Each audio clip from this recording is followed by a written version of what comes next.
Hello everyone. तो स्वागत है आप सभी का अपने यूट्यूब चैनल दीपक एडु सेंटर पे। तो आइए आज हम समझते हैं आज का हमारा खूबसूरत सा लेक्चर जो कि है क्लास 9 का एक चैप्टर जो कि है क्या, पॉलिनोमियल। ठीक, जी हाँ बिल्कुल।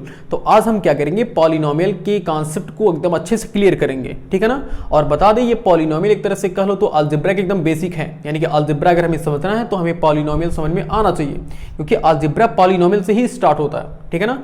और हाँ, अगर आप क्लास 9 मतलब क्लास 7 से ही क्या कहते हैं कि अलजेब्रा की स्टार्टिंग हो जाती है, तो अगर आपने क्लास 7 और कुछ लोग कोरोना की वजह से क्लास 7 और क्लास 8 में नहीं पढ़ पाए हैं कुछ भी, तो आपको टेंशन लेने की बिल्कुल कोई जरूरत नहीं है, क्योंकि हम क्या करेंगे इस पॉलिनोमियल को इस लेवल से स्टार्ट करेंगे, मतलब एकदम बेस से स्टार्ट करेंगे। जी हाँ, यानी कि आपको सिर्फ एडिशन, सब्ट्रैक्शन, मल्टीप्लिकेशन और डिवीजन सिर्फ आना चाहिए, मतलब कैसे वेरिएबल को ऐड करते हैं, सब्ट्रैक्ट करते हैं, बस इतना ही आना चाहिए। उसके बाद तो सब गारंटी सब मुझ पर छोड़ दो, एकदम अच्छे से समझ में आएगा। बस क्या करना है आपको, वीडियो को एकदम अच्छे से देखना, ध्यान से। और ध्यान से देखने का ये मतलब है कि ऐसा नहीं कि एकदम उसी पर नजर बिड़ा के देखना, ऐसा नहीं। मतलब ध्यान से देखने का ये मतलब है कि कॉपी कलम लेकर बैठिए, नोट को अच्छे से नोट कीजिए, जो भी कोई कॉन्सेप्ट बताया जाए उसको अच्छे से नोट कीजिए और कॉन्सेंट्रेट। हाँ, कॉन्सेंट्रेट ये देखो बहुत जरूरी है, किसी भी कोई भी चीज़ हो, चाहे वो वीडियो लेक्चर हो, चाहे कोई क्लास में हो, चाहे कोई बुक पढ़ रहे हो या फिर कोई क्वेश्चन सॉल्व कर रहे हो, तो कॉन्सेंट्रेट होना बहुत ज़रूरी है।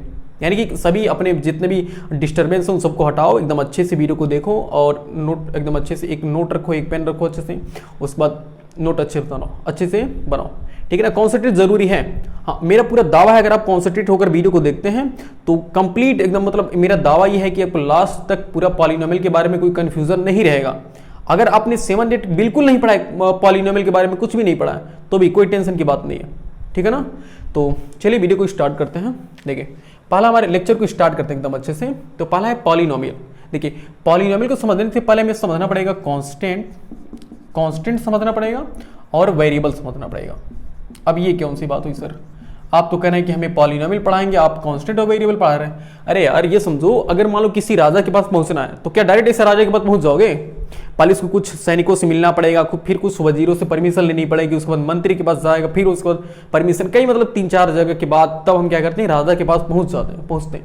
तो वही है, अब पॉलिनोमियल एक तरह से राजा ही तो है भाई, चैप्टर का नाम ही पॉलिनोमियल है। अब पॉलिनोमियल को पढ़ने से, इसके मतलब पॉलिनोमियल तक पहुंचने से पहले इसके कुछ छोटे छोटे टर्म्स हैं जिनको हमें समझना पड़ेगा, उसके बाद हम पॉलिनोमियल को समझ पाएंगे, पॉलिनोमियल तक पहुंचेंगे, ठीक है ना। तो चलिए स्टार्ट करते हैं। देखो सबसे पहले आता है कांस्टेंट। देखो कांस्टेंट और वेरिएबल, देखो इनमें दोनों में हमेशा लड़ाई रहती है। कांस्टेंट ये कहता है कि जिसकी वैल्यू फिक्स हो उसको क्या बोलोगे, उसको वैल्यू फिक्स, जिसकी वैल्यू फिक्स उसे क्या बोलोगे, उसे हम कांस्टेंट बोलेंगे। और जिसकी वैल्यू नॉट फिक्स, वैल्यू क्या हो, वैल्यू नॉट फिक्स हो, मतलब वैल्यू फिक्स ना हो, उसे हम क्या बोलते हैं, उसे हम वेरिएबल बोलते हैं। अब ये क्या होगी समझते हैं। देखो अगर कोई लड़का हमसे कहता है कि सर हमारे पास 5 फ्रेंड हैं, अब वो कौन से फ्रेंड वाला क्या बात है, देखो कह रहे हैं 5 फ्रेंड है। अब 5 फ्रेंड का ये मतलब है कि उसके बाद 5 दोस्त है ना, तो हमारे दिमाग में कुछ इमेजिनेशन बन रहा है, कुछ फील हो रहा है कि हाँ 5 का मतलब हाँ 1 2 3 4 5 होंगे, मतलब 5 होंगे, 5 फ्रेंड है, ठीक। अब इसका मतलब समझ रहे हो ना कि ये 5 कह रहा है कि ये कह रहा है कि सर हमारे पास 5 फ्रेंड है, कोई कह रहा है कि हमारे पास 3 है, कोई कह रहा है सर हमारे पास 1 है, कोई कह रहा है हमारे पास 1 को नहीं है, तो ये भी तो कॉन्स्टेंट ही है ना भाई। 1 को मतलब कोई नहीं, इसका मतलब कुछ भी नहीं है ना, तो एक दिमाग में आ रहा है कि हाँ कुछ भी नहीं है। अगर वही दूसरा कोई लड़का कहता है कि सर हमारे पास कुछ फ्रेंड है, अब ये वो कुछ क्या है किसी को पता है, नहीं पता है। हम कहें कि हमारे पास कुछ फ्रेंड है, अब कुछ का मतलब कितना नहीं पता सर, तो उसी कुछ को हम क्या बोलते हैं, मतलब वैल्यू फिक्स नहीं है, वो कंफर्म नहीं बता रहा ना कि हमारे पास कितने फ्रेंड हैं, तो उसी को, जिसकी वैल्यू फिक्स नहीं होती ना, उसी को हम क्या बोलते हैं, उसी को हम वेरिएबल बोलते हैं। और जिसकी वैल्यू फिक्स होती है उसी को हम क्या बोलते हैं, कांस्टेंट बोलते हैं। वैल्यू फिक्स होने का मतलब जो कि हम जिसको हम काउंट कर सकते हैं। अब वो देखो काउंट करने का ये मतलब ये नहीं है कि सिर्फ काउंट ही करो, जैसे कि कुछ नेगेटिव होते हैं, जैसे कि -5 हो गया, -6 हो गया, इन सब को भी हम कांस्टेंट बोलते हैं। तो 0 भी हो गया एक तरह से कांस्टेंट ही है, 1 हो गया, 2 हो गया, 5 हो गया, ये सभी क्या है, कांस्टेंट है, ठीक है ना। तो इन सब की वैल्यू फिक्स है ना। जैसे कि अगर हम कोई हमसे कहे कि हमारे पास 5 पेन है, तो यह कंफर्म है कि हाँ 5 क्या है, पेन है, मतलब कंफर्म हो रहा है ना कि हाँ 5 पेन है। कोई कह रहा है हमारे पास 1 पेन है, तो कंफर्म है कि हाँ 1 पेन है। और यहाँ पर कोई कहे कि सर हमारे पास कुछ पेन है, तो कुछ का मतलब कंफर्म नहीं है ना, तो जो कंफर्म नहीं होता उसको हम वेरिएबल बोलते हैं। और उन्हीं को रिप्रेजेंट करने के लिए हम क्या करते हैं, इंग्लिश की हेल्प लेते हैं, जो कि ABCD इन सभी लेटर का यूज करते हैं। ये कहाँ तक, XYZ, भाई जेडी तक तो लेटर होते हैं ना, तो इन्हीं को हम यूज करते हैं। मतलब हम कहते हैं कि हमारे पास X पेन है, तो हमें पता नहीं ना हमारे पास कितने पेन हैं, तो उन्हीं के लिए हम क्या करते हैं यक्स लिखते हैं कि हमारे पास यक्स पेन है। तो अब देखो कुछ, अब ये वेरिएबल के लिए जरूरी नहीं कि सिर्फ हम X Y Z A B C D ही लें, कुछ भी ले सकते हो, बस कांस्टेंट को छोड़कर जो भी तुम चाहो। अगर तुम चाहो तो हिंदी का क ख भी लिख सकते हो, बिल्कुल सही है, हिंदी का क ख कुछ भी लिख सकते हो। अगर हम कहें कि हमारे पास क पेन है तो कंफर्म नहीं कितने पेन है भाई, क का मतलब क्या, कुछ पता है कितने पेन है, 2 पेन है, 4 पेन है, कुछ पेन है नहीं पता। तो सिंपल याद रखो कि तो हम क्या करते हैं वेरिएबल, देखो सिंपल याद रखो कि कांस्टेंट के लिए जिसकी वैल्यू फिक्स हो, तो बस ये समझो कि जितने भी हम नंबर होते हैं मैथमेटिक में, जितने नंबर होते हैं उन्हीं को हम क्या बोलते हैं कांस्टेंट बोलते हैं। और वेरिएबल क्या होता है जिनकी वैल्यू फिक्स नहीं होती है। अब वैल्यू फिक्स न होने का मतलब ए बी सी कुछ भी, मतलब कोई लेटर हो, चाहे हिंदी का हो चाहे इंग्लिश का हो, उन सब क्या बोलते हैं वेरिएबल बोलते हैं। बस ये मत याद रखना कि सर -5 -6, अगर कोई कहे कि -3/2 तो बताओ -3/2 कांस्टेंट है कि नहीं है, बिल्कुल है, क्योंकि मैथ, बस ये समझो कि मैथमेटिक में जो भी गिनती होती है 1 2 3 4 वो सभी जितने भी होते हैं उन सबको मिलाने पर जो भी बनता है उस सभी को कांस्टेंट बोलते हैं। अगर हम लिखें ऐसे लिखो 4/5, बताओ ये कांस्टेंट है, बिल्कुल। 4 क्या है एक नंबर है, ये 5 क्या है एक नंबर है, इसलिए हम इसको क्या बोलते हैं कांस्टेंट बोलते हैं। तो हालांकि मुझे कंफर्म ये हो रहा है कि सभी लोग को कांस्टेंट और वेरिएबल के बारे में कुछ तो पता हो गया जरूर। तो इसको हम क्या बोलते हैं वेरिएबल, मतलब जिसकी वैल्यू फिक्स ना हो उसे हम क्या बोलेंगे वेरिएबल बोलेंगे, ठीक है ना। तो अब हम कांस्टेंट और वेरिएबल समझ गए ना, यानी कि हमने क्या कर लिया, हमने पॉलिनोमियल के सैनिकों को समझ लिया। अब इसके बाद इसके कुछ वजीर होते हैं, समझते हैं। तो सीरियस होकर समझना है यार, कांस्टेंट और वेरिएबल हो गए ना, ठीक है मिटाते हैं इसको। देखो एकदम वीडियो को पॉज करके अच्छे से नोट कर लेना, नोट करते हुए समझना, जहां समझ में ना वहां पर वीडियो को एक बार बैक करो, समझ में आएगा, ठीक है ना। अब उसके बाद तीसरा टर्म्स ये होता है अलजेब्रिक एक्सप्रेशन। अलजेब्रिक एक्सप्रेशन, अच्छा बताओ जो वजीर होते हैं वो सब क्या होते हैं, वो सब सैनिकों के समूह होते हैं ना, यानी कि वो अपने अंदर क्या रखते हैं, मतलब उनके अंडर में पूरे सैनिक होते हैं ना। तो वही ये कहता है अलजेब्रिक एक्सप्रेशन, कहता है कि हमारे अंडर में क्या होते हैं, हमारे अंडर में मतलब combination of constant and variable.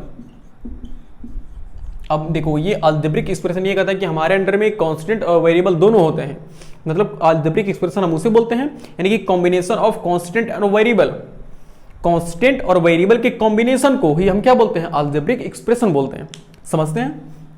जैसे अगर हम लिखे 3x, बताओ अब वो अच्छा बताओ कॉम्बिनेशन का मतलब क्या, यानी कि कांस्टेंट और वेरिएबल को हम कॉम्बिनेशन किसके साथ कर, मतलब किससे करते हैं। जैसे कि मान लो कि कोई दो चीज है उसको जोड़ना हो तो डिपेंड करता है वो क्या है।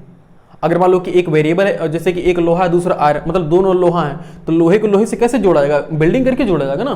तो वैसे अब यहाँ पर अगर कोई कांस्टेंट है वेरिएबल है तो इसको मल्टीप्लाई करके जोड़ा जाएगा। जैसे कॉम्बिनेशन हम किससे कर सकते हैं भाई, एक तो कॉम्बिनेशन प्लस का होता है, एक माइनस का होता है, एक इनटू का होता है, एक डिवीजन का होता है, ये तो कॉम्बिनेशन होते हैं। तो इन्हीं से जो कॉम्बिनेशन होकर बनते हैं उन्हीं को हम क्या बोलते हैं अलजेब्रिक एक्सप्रेशन बोलते हैं।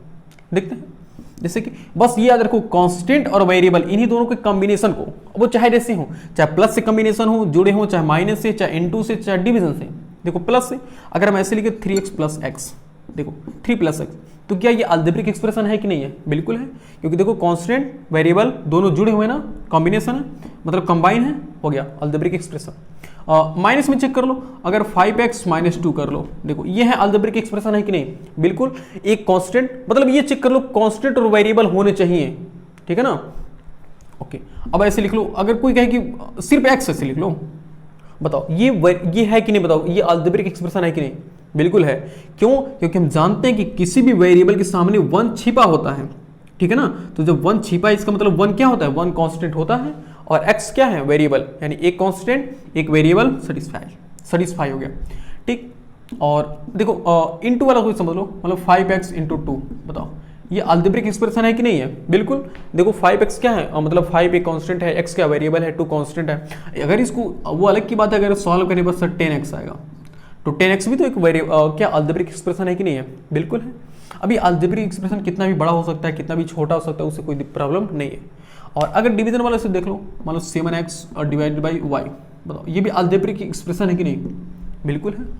यानी कि ये क्या अलजेब्रिक एक्सप्रेशन है, ये डिवीजन के साथ क्या, डिवीजन से कंबाइन हुए दोनों, बस। अच्छा बताओ इनमें कुछ फर्क है, इसमें कुछ फर्क दिख रहा है क्या, थोड़ा सा फर्क, यानी कि इन सब में सर x यूज कर रहे हो, और यहाँ पर x और y, यानी कि 2 वेरिएबल है ना, एक ही क्वेश्चन में 2 वेरिएबल, तो वो अभी समझेंगे दो वेरिएबल।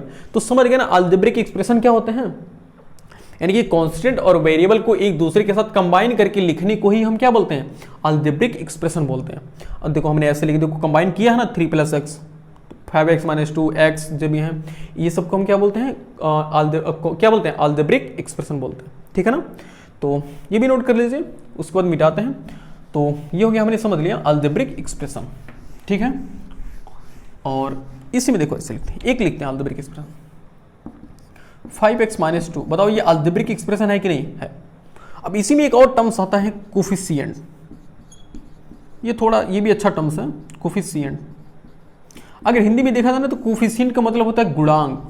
गुणांक हिंदी से समझते हैं, गुणांक। ठीक है, गुणांक क्या मतलब, गुणांक का मतलब गुणा हुआ, मल्टीप्लाई हुआ। देखो अगर हम कहें कि 5x - 2 में, अब बताइए फाइंड कोफिशिएंट ऑफ x, तो x का कोफिशिएंट पूछ रहा है ना। देखो अगर हम क्वेश्चन ऐसे बना दिए, इस क्वेश्चन से अगर फाइंड मतलब इस 5x - 2 अलजेब्रिक एक्सप्रेशन से कोफिशिएंट ऑफ x बताइए, तो फाइंड कोफिशिएंट ऑफ x मतलब x का हमें कोफिशिएंट बताना ना। तो कोफिशिएंट का ये मतलब है कि वो x किसके साथ मल्टीप्लाई हुआ है, किसके साथ गुणा हुआ है। बताओ x किसके साथ गुणा हुआ है, x 5 के साथ गुणा हुआ है ना, और साइन के साथ लेना। यहाँ 5 क्या प्लस में ना, तो इसका गुणांक क्या हो गया, 5 हो गया। बस यही गुणांक है। मतलब कोई भी अगर किसी भी वेरिएबल की गुणांक मतलब किसी भी वेरिएबल के कोफिशिएंट की बात करें तो उस वेरिएबल को उस टर्म से गायब कर दो। 5x का कह रहा था, x का कह रहा था ना, x को गायब कर दो, x को हमने गायब कर दिया, बचा क्या। देखो 5 के सामने क्या था, यहाँ 5x है ना, हमने x गायब कर दिया तो ओनली 5 बचा ना, तो बस यही इसका क्या कहलाएगा, यही इसका कोफिशिएंट कहलाएगा। बस यही है कोफिशिएंट। एक और समझते हैं, एग्जाम्पल समझ लो। अगर लिख दे 7x² - 5x³ + 2 ऐसे लिखा है। और अगर हमसे कहें कि कोफिशिएंट ऑफ, देखो coefficient of x³ equal what, मतलब हमें x³ का कोफिशिएंट पूछ रहा है ना। देखो x³ का कोफिशिएंट का ये मतलब है कि x³ किसके मतलब x³ को हम मल्टीप्लाई किससे किए हैं, तो x³ को उड़ा दो, ऐसे उड़ा दो इसको, उड़ जाओ तुम। देखो बचा कितना, बचा -5 बचा ना, तो वही -5 इसका क्या कहलाएगा, कोफिशिएंट कहलाएगा। यानी किसी का भी अगर कोफिशिएंट पूछे तो ये देखो कि उसको किससे मल्टीप्लाई किया गया है, विथ साइन, साइन के साथ लेना, मतलब साइन जरूरी है, साइन नहीं रहेगा तो बेचारा अकेला पड़ जाएगा इसलिए साइन के साथ लेना पड़ेगा उसको। ठीक है ना, तो समझ गए कोफिशिएंट क्या होता है ना। कोफिशिएंट ये होता है कि किसी भी अलजेब्रिक किसी भी वेरिएबल को किसके साथ मल्टीप्लाई किया गया, किसी भी वेरिएबल के साथ जो कांस्टेंट टर्म बचता उसी बताओ ये -5 क्या है, कांस्टेंट टर्म्स ही तो है, यहाँ पर 5 क्या कांस्टेंट ही तो है। तो कह लें तो कोफिशिएंट का मतलब ये होता है कि वेरिएबल के साथ जो कांस्टेंट होते हैं उन्हीं कांस्टेंट को हम क्या बोलते हैं, उन्हीं कांस्टेंट को हम कोफिशिएंट बोलते हैं, गुणांक बोलते हैं। ठीक है ना, अगर हमसे पूछे, अगर यही क्वेश्चन पूछता है ऐसे कि कोफिशिएंट ऑफ x², मतलब x² किसके साथ मल्टीप्लाई हुआ है, तो x² 7 के साथ मल्टीप्लाई हुआ है ना, तो इस 7 इसका क्या कहलाएगा, कोफिशिएंट कहलाएगा। ठीक है ना, तो ये हो गया कोफिशिएंट। यानी हमने क्या क्या पढ़ लिया, हमने कांस्टेंट पढ़ लिया, वेरिएबल, अलजेब्रिक एक्सप्रेशन, कोफिशिएंट। अब समझते हैं पॉलिनोमियल के बारे में। ठीक है ना, तो ये भी नोट कर लीजिए, ये सब देखिए बेस है पॉलिनोमियल के, इस सब को समझना है, उसके बाद तो हम कहीं पॉलिनोमियल को समझ पाएंगे। ठीक है ना, तो मिटाते हैं इसको। देखिए जितने भी कॉन्सेप्ट बताए ना उन सभी कॉन्सेप्ट को एकदम अच्छे से नोट करते रहिए, समझते रहिए। इसके बाद समझते हैं पॉलिनोमियल। अब समझते हैं पॉलिनोमियल होता क्या है। देखिए पॉलिनोमियल की डिफिनीशन हम लिख रहे हैं, थोड़ा ध्यान से देखना। ऐसा कोई अलजेब्रिक एक्सप्रेशन, ऐसा कोई अलजेब्रिक एक्सप्रेशन जिसमें, ऐसा कोई अलजेब्रिक एक्सप्रेशन जिसमें वेरिएबल के पावर, जिसमें वेरिएबल के पावर क्या होना चाहिए, नॉन नेगेटिव इंटीजर। समझाते हैं अभी, non negative integer, non negative integer ये क्या कह रहा है सर। देखो नॉन नेगेटिव इंटीजर मतलब ऐसा कोई इंटीजर जो कि नेगेटिव नहीं होना चाहिए, ऐसा कोई इंटीजर जो कि नेगेटिव नहीं होना चाहिए। नॉन नेगेटिव इंटीजर का यही तो मतलब है कि ऐसा कोई इंटीजर जो नेगेटिव नहीं होना चाहिए। समझते हैं? अच्छा इसको पहले बात तो ये इंटीजर समझते हैं। सर इंटीजर कोई नया वर्ड आया है, इंटीजर क्या होता है? देखो इंटीजर, हालांकि मुझे पता है कि कुछ लोग को पता है कि इंटीजर क्या होते हैं, हालांकि जिसको नहीं पता, जिसको पता वो भी देख लें, जिनको नहीं पता वो भी तो देखेंगे ही। तो जिनको पता है वो उनका रिविजन हो जाएगा। ठीक है ना। देखो इसमें होता है नेगेटिव इंटीजर और एक होता है जीरो इंटीजर, एक होता है जीरो इंटीजर और तीसरा होता है पॉजिटिव इंटीजर। समझते क्या होता है? देखो नेगेटिव इंटीजर, देखो इंटीजर हमेशा डेसिमल और फ्रैक्शन का विरोध करता है। मतलब इंटीजर कहता है कि हमें समझने के लिए, मतलब इंटीजर का मतलब ये होता है कि ना तो उसमें डेसिमल आना चाहिए ना तो उसमें कोई फ्रैक्शन आना चाहिए। हालांकि डेसिमल और फ्रैक्शन एक ही चीज होते हैं, वो अलग की बात है। देखो नेगेटिव इंटीजर का ये मतलब होता है कि कोई काउंटिंग नंबर होना चाहिए, कोई होल नंबर होना चाहिए, यानी कि कोई काउंटिंग नंबर हो, कोई होल नंबर हो, यानी कि उसमें ना तो डेसिमल है ना तो फ्रैक्शन है। तो नेगेटिव बताओ क्या हो सकती है? वो हो सकती है ना माइनस इन्फिनिटी से लेकर के ऐसे डॉट डॉट कर सकते हैं, -3 कर सकते हैं, -2 -1, यही तो हो सकते हैं ना, बस इतना ही ना। मतलब -1 2 -3 उसके बाद इन्फिनिटी तक चाहे जितना हम ले सकते हैं, बस वो हाँ सबके सामने क्या होना चाहिए, माइनस लगना चाहिए। उसको हम क्या बोलते हैं? नेगेटिव इंटीजर बोलते हैं। और जीरो तो देखो नाम से कन्फर्म है ना, जीरो का मतलब कैसा? Zero integer. बिल्कुल पॉजिटिव, देखो सेम ऐसे जैसे हमने यहाँ पर नेगेटिव के लिए पढ़ा है, नेगेटिव के लिए जो हमने पढ़ा वही क्या है? पॉजिटिव के लिए। मतलब इसमें क्या होना चाहिए? 1 2 3, हमेशा याद रखना होल नंबर होना चाहिए, 3 4 ऐसे डॉट डॉट कहाँ तक? इन्फिनिटी तक, वो भी किस? प्लस इन्फिनिटी तक। मतलब प्लस इन्फिनिटी तक जितने भी नंबर होते हैं उन सबको हम क्या बोलते हैं? Positive integer. अब यहाँ समझो इसको, देखो कह रहे कि नॉन नेगेटिव इंटीजर, मतलब नेगेटिव ऐसा कोई इंटीजर जो नेगेटिव नहीं होना चाहिए, ठीक है ना। अब यहां सोचो, नेगेटिव नहीं होना चाहिए, देखो ये नेगेटिव है ना, नेगेटिव नहीं होना चाहिए। जब नेगेटिव नहीं है तो बचेगा क्या? जीरो इंटीजर और पॉजिटिव इंटीजर। देखो जीरो इंटीजर और कैसा? Positive integer. मतलब या तो जीरो हो, zero or positive integer, zero or positive integer, zero और कैसा? जीरो और पॉजिटिव इंटीजर, बस ये दोनों इंपॉर्टेंट है। देखो ऐसा कोई अलजेब्रिक एक्सप्रेशन जिसमें वेरिएबल की पावर क्या हो? नॉन नेगेटिव इंटीजर, मतलब ऐसा कोई इंटीजर जो नेगेटिव ना हो। जब ऐसा कोई इंटीजर जो नेगेटिव ना हो तो वो क्या हो सकता है? वो या तो जीरो होगा, या तो क्या होगा? पॉजिटिव होगा, बस या तो जीरो या तो पॉजिटिव, ठीक है ना।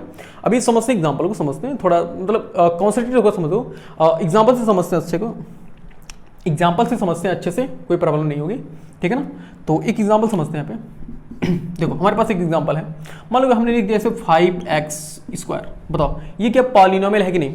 तो पॉलिनोमियल होने से पहले ये बताओ ये अलजेब्रिक एक्सप्रेशन है कि नहीं? बिल्कुल है। क्यों? क्योंकि अलजेब्रिक एक्सप्रेशन क्या होता है? Combination of constant and variable. देखो कांस्टेंट 5 वेरिएबल x है कि नहीं? बिल्कुल, ये अलजेब्रिक एक्सप्रेशन है। अब समझते हैं पॉलिनोमियल है कि नहीं। तो पॉलिनोमियल की डिफिनीशन ये कहती है कि ऐसा कोई अलजेब्रिक एक्सप्रेशन जिसमें वेरिएबल की पावर नॉन नेगेटिव इंटीजर। अच्छा बताओ, यहाँ इस डिफिनीशन में कहीं नेगेटिव कहीं कांस्टेंट की बात की गई है? कहीं भी कांस्टेंट की बात नहीं की गई ना। इसका मतलब क्या है कि हमें कांस्टेंट से कोई लेना देना नहीं है। कांस्टेंट कुछ भी रहे, कांस्टेंट भाड़ में जाए, बस ये समझो। कांस्टेंट कुछ भी रहे, हमें कांस्टेंट से कोई मतलब नहीं है। हमें तो मतलब है सिर्फ वेरिएबल से, और वो भी वेरिएबल की पावर से मतलब है। वेरिएबल से नहीं, वेरिएबल की पावर से मतलब है। वेरिएबल का पावर क्या होना चाहिए? नॉन नेगेटिव इंटीजर, मतलब ऐसा कोई इंटीजर नेगेटिव नहीं होना चाहिए। तो बताओ ये 2 क्या इंटीजर है कि नहीं है? नेगेटिव है? नहीं है। इसका मतलब ये पॉलिनोमियल है। बिल्कुल सही है ना, ये पॉलिनोमियल है। ओके, अब समझते हैं हम दूसरा एग्जांपल। कोई दूसरा एग्जांपल देखो, मान लो 3x² + 5x + 6।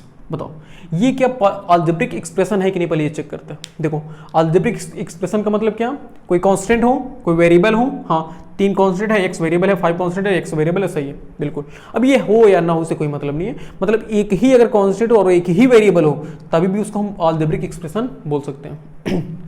तो इसका मतलब ये अलजेब्रिक एक्सप्रेशन है। ओके, अब समझते हैं पॉलिनोमियल है कि नहीं। देखो पॉलिनोमियल की डिफिनीशन देखो, हमेशा याद रखना डिफिनीशन बिल्कुल जरूरी है। ऐसा कोई अलजेब्रिक एक्सप्रेशन जिसमें वेरिएबल की पावर नॉन नेगेटिव इंटीजर, ये याद रखना, नॉन नेगेटिव इंटीजर मतलब ऐसा कोई इंटीजर जो नेगेटिव नहीं होना चाहिए। और नेगेटिव इंटीजर नहीं होने का मतलब क्या? या तो जीरो या तो पॉजिटिव। बताओ इसके वेरिएबल की पावर 2, वेरिएबल की पावर 1, यानी कि पॉलिनोमियल है कि नहीं है? बिल्कुल है सर पॉलिनोमियल, ठीक है ना। देखो अब समझते हैं कोई अगला एग्जांपल, थर्ड वाला एग्जांपल। एकदम टेंशन मतलब बिल्कुल एकदम ध्यान से देखते रहो, टेंशन फ्री देखते रहो, अच्छे से समझ में आएगा, ठीक है ना। एक एग्जांपल समझते हैं और मान लो कि 3x की पावर -2 और -5 कर लियो और +6x + 1, ये समझते हैं। देखो अब यहाँ डिफिनीशन समझो, वेरिएबल की पावर नॉन नेगेटिव इंटीजर। तो यहाँ पर वेरिएबल की पावर कितना आ रहा है? वेरिएबल की पावर -5 आ गया ना। अब बताओ -5 क्या नेगेटिव है कि नहीं है? बिल्कुल, देखो -5 क्या नेगेटिव इंटीजर है। तो नेगेटिव इंटीजर होने की वजह से ये क्या पॉलिनोमियल नहीं होगा ना। लेकिन कहोगे सर कि ये तो ये 6x यहाँ पर वेरिएबल की पावर क्या 1 है, लेकिन एक भी इसमें से वेरिएबल, एक भी अगर पॉलिनोमियल नहीं हुआ, मतलब इन सभी क्वेश्चन में से अगर एक भी क्या हुआ, मतलब इस एक्सप्रेशन में से अगर एक भी चीज कोई भी अगर एक पॉलिनोमियल नहीं है, मतलब एक भी अगर पॉलिनोमियल की डिफिनीशन को सेटिस्फाई नहीं किया, पॉलिनोमियल की डिफिनीशन को सेटिस्फाई नहीं किया, तो पूरा का पूरा एक्सप्रेशन ही क्या कहलाता है, नॉन पॉलिनोमियल कहलाता है। जैसे कहावत है ना यार, कहावत सुनोगे नहीं, एक ही मछली पूरे तालाब को गंदा कर देती है, तो उससे वही कहावत है कि अगर एक भी अगर टर्म्स नेगेटिव हो गया, मतलब एक भी टर्म्स अगर पॉलिनोमियल के डिफिनीशन को सेटिस्फाई नहीं करेगा, तो वो कहेगा कि हम तुम्हारे पूरे एक्सप्रेशन को हम पॉलिनोमियल नहीं देंगे ना, ठीक है ना। तो अगर एक भी टर्म्स अगर नेगेटिव हो गया तो पूरे पॉलिनोमियल को नेगेटिव नहीं बनाएगा, ठीक है ना। समझते एग्जाम्पल अगला एक एग्जाम्पल समझ लो ऐसे, फोर्थ एग्जाम्पल, मान लो कि 5x² - 6x + 1, ये समझते हैं। बताओ वेरिएबल के पावर नॉन नेगेटिव इंटीजर, देखो पावर 2, पावर 1, पावर 0, मतलब क्या देखो 2 और 1 दोनों पॉजिटिव है ना, दोनों इंटीजर हैं, इसका मतलब ये पॉलिनोमियल है, ये पॉलिनोमियल है, ठीक है ना, ये वाला पॉलिनोमियल है, ठीक। अब थोड़ा सा कंफ्यूज करते हैं इसमें से, कुछ कंफ्यूज ऐसे अलजेब्रिक एक्सप्रेशन आते हैं ना जो कि हमें कंफ्यूज करते हैं, हमें डराते हैं कि वो चेक करते हैं कि आपको अच्छे से पॉलिनोमियल की डिफिनीशन पता है कि नहीं। लेकिन हम तो दीपक सर से पढ़ रहे हैं, कैसे नहीं पता होगा। देखो देखो 5 वाला क्वेश्चन, एक एग्जांपल समझते हैं। एक एग्जांपल ऐसे लेते हैं कि अगर मान लो कि 4x³ - 5x⁴/2 + 6 ऐसे आ गया, तो ये सर क्या 4/2 मतलब फ्रैक्शन, और जैसे ही फ्रैक्शन आया तो पॉलिनोमियल नहीं होगा, ऐसे लिखोगे ना, ये पॉलिनोमियल नहीं होगा। लेकिन ऐसा बिल्कुल नहीं करेंगे, ध्यान से सुनना, ऐसा बिल्कुल नहीं करेंगे। देखो ध्यान से सुनो, पहली बात तो ये कह रहा है कि वेरिएबल के पावर नॉन नेगेटिव इंटीजर होना चाहिए ना। देखो ये तो इंटीजर है कि नहीं है, बिल्कुल है, लेकिन यहाँ पर तो ये 4/2 फ्रैक्शन बन रहा है। लेकिन अगर थोड़ा ध्यान से देखो तो 4/2 को हम कैंसिल कर सकते, 2 × 2 और 2 × 2 = 4, यानी कि इसको अगर अच्छे से लिखा जाए तो 4x³ - 5x⁴ + 6, कुछ दिख रहा है, समझ में आ रहा है ना। अब बताओ, अब ये पॉलिनोमियल हुआ कि नहीं हुआ, अब ये पॉलिनोमियल हो गया, क्यों, क्योंकि देखो पावर 3 है, पावर 2 है, दोनों पे क्या है, दोनों के दोनों इंटीजर है ना, इसका मतलब क्या है, ये पॉलिनोमियल है। तो इस क्वेश्चन से तो आपको क्या सीख मिलती है, इस क्वेश्चन से हमें ये सीख मिलती है कि किसी भी एक्सप्रेशन को वैसे डायरेक्टली देकर जज नहीं किया जाता, डायरेक्ट देकर नहीं बता सकते कि वो पॉलिनोमियल है कि नहीं है। भाई जैसे होता है ना कि हम किसी किताब को उसकी कवर से नहीं बता सकते कि वो कैसा है, वो बुक अच्छा है कि बेकार है, उसके अंदर तो पढ़ना पड़ेगा ना कि वो अच्छा होगा, मगर उसके अंदर पढ़ना पड़ेगा तब पता चलेगा कि वो अच्छा है कि बेकार है। तो सेम वही कंडीशन यहाँ पर है, किसी भी एक्सप्रेशन को इसे डायरेक्ट देखकर नहीं बताना है कि वो पॉलिनोमियल है कि नहीं है, पहले देखना है वो क्वेश्चन कंप्लीटली सॉल्व है कि नहीं सॉल्व है। तो हमने यहाँ पर देखा ये क्वेश्चन थोड़ा आधा सॉल्व किया गया था, मतलब 4/2 अभी था ना, इसका मतलब ये कंप्लीटली सॉल्व नहीं किया गया था, तो हमने ये अनसॉल्व क्वेश्चन था एक तरीके से, तो हमने इसको कंप्लीटली सॉल्व करके देखा, तो हम भाई उसके बाद हमें मिला कि पावर 3 है, पावर 2 है, इसका मतलब ये पॉलिनोमियल है। तो किसी भी क्वेश्चन को सिर्फ डायरेक्ट देखकर ही नहीं बता सकते कि वो पावर कैसा है, ठीक है ना। वो डरावना हो सकता है, लेकिन उसको ध्यान से पहले अगर कैंसिलेशन होगा कुछ तो सॉल्व करेंगे, मतलब अगर वो एक्सप्रेशन अच्छे से सॉल्व होने लायक रहेगा तो सॉल्व करेंगे, उसके बाद तब उसकी वेरिएबल के पावर को हम बताएंगे, ठीक है ना। एक एग्जाम्पल समझते हैं, देखो अगर ऐसे लिखा है 6x⁴ - 5x⁴√2 + 6 ऐसे लिखा हुआ है। अब देखो यहाँ पर कंफ्यूजन क्या है, यहाँ पर देखो रूल क्या है, मतलब ये डिफिनीशन क्या है पॉलिनोमियल की, कि वेरिएबल की पावर क्या होना चाहिए, नॉन नेगेटिव इंटीजर। बताओ यहाँ पर तो ये पॉजिटिव है, हाँ बिल्कुल सही है सर, और यहाँ पर x के पावर कितना है, √2। अगर आपको याद हो तो √2 की वैल्यू कितनी होती है, 1.414। बताओ ये डेसिमल आ गया कि नहीं, यानी कि जहाँ पर अंडर रूट हो उसका मतलब है 1.412, इसका मतलब वो डेसिमल है कि नहीं। और जब डेसिमल हो गया तो तुरंत कहता है कि डिफिनीशन नहीं, हटाओ इसको, क्योंकि डिफिनीशन कहती है कि वेरिएबल के पावर क्या होना चाहिए, नॉन नेगेटिव इंटीजर, ऐसा कोई इंटीजर जो नेगेटिव नहीं हो, मतलब या तो जीरो हो या तो पॉजिटिव हो। तो बताओ ना तो जीरो है ना तो मतलब पॉजिटिव तो है, लेकिन क्या ये इंटीजर है, इंटीजर नहीं है ना, क्योंकि 1.4 देखो एक डेसिमल नंबर आ गया ना, और इंटीजर होता क्या है, इंटीजर एक होल नंबर होता है ना, इसका मतलब ये क्या हो गया, पॉलिनोमियल नहीं हुआ। समझ में आ रहा है ना, बिल्कुल। लेकिन हाँ ऐसा भी नहीं कि अंडर रूट के अंदर कोई भी, देखो अंडर रूट के अंदर कोई प्राइम नंबर है, अगर कोई प्राइम नंबर है, प्राइम नंबर मतलब जो स्वयं से कटे और किसी से ना कटे, जैसे कि मान लो 2 हो गया, 3 हो गया, 5 7 9 कट जाएगा, 11 13 17 और 23 29 31, ये सब क्या होते हैं, ये सब प्राइम नंबर होते हैं जो कि खुद से कटते हैं और किसी से नहीं कैंसिल होते हैं, ठीक है ना। तो वो सब क्या, अगर अंडर रूट के अंदर प्राइम नंबर हैं तब वो सभी क्या होंगे, वो सभी पॉलिनोमियल नहीं होंगे। अगर एक एग्जांपल कंफ्यूज करने के लिए हम दें आपको, तो ऐसे अगर मान लो कि 2x की पावर 5 माइनस 6x की पावर अंडर रूट 9 प्लस 2, अगर ऐसे क्वेश्चन दिया जाए तो फिर इसमें कंफ्यूजन बन गया।